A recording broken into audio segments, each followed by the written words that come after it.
So I'm sure you're familiar with the Orion program. We're inside one of Washington's oldest space companies. And two Democrats, Representative Susan Del Bene, who represents Washington's 1st Congressional District covering Redmond, is joined by House Minority Whip from Maryland, Representative Steny Hoyer. This is Aerojet Rocketdyne. The engines made here date back with NASA a long time.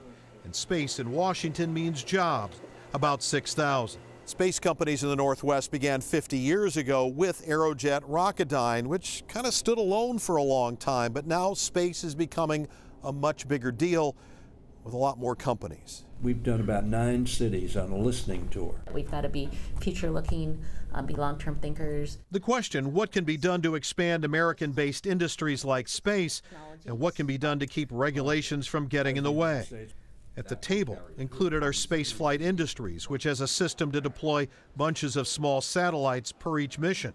Paul Allen's Stratolaunch, which plans to launch rockets with the help of the world's largest plane. While the plane is based in Mojave, California, the company is based here. There's Blue Origin, Janicki, and more, along with the state's 2 biggest universities. And there's some obstacles. There's some obstacles. At the roundtable, Del Bene and Hoyer heard how Seattle as a high-tech hub can both attract new young talent, but the cost of housing can drive people who want to start families away.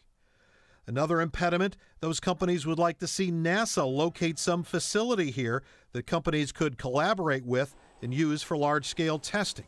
Ken Young heads Aerojet here. Whether it's an engine or a solar panel or anything that would help in these larger space endeavors that we want to do. Our next step is to follow up on that idea and a couple others. Brian Bonlander heads Washington's Department of Commerce. Those sorts of services and capabilities exist elsewhere, yet we have a critical mass of companies here. Education, federal export control laws, all topics of discussion to try and get this state's space business to really blast off.